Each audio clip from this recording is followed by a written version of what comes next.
Почитувани, митото од 2000 евра, кое Богац го земал од Джемо, е само почеток на аферата во царина вредна 18 милиони денари. Според информациите добиени од цвиркачи, Богац преку Вибер со Джемо го договарал тендерот вреден 18 милиони денари, а 2000 евра биле првата од повеќето исплати кои требало да ги добие токму Богац како награда од Джемо. Јавното одителство мора да истражи дали е точна информацијата до која дојдов, дека Богац требал да добие 10% од местениот тендер, односно 1,8 милиони денари. И СДС и Филипче молчат и не се оградуваат од криминалните афери на своите членови.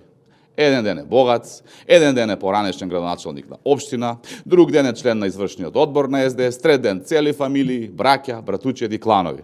Од Филипче и СДС никаква осуда. Колку пари требал да земе Богац за Филипче да го смета ова за криминал? Дали може би 20% како што Филипче зема за модуларната? Ова е СДС матрица на дело. Граѓаните мора да го увидат нивниот начин на владење за никогаш повторно да не ни се случи.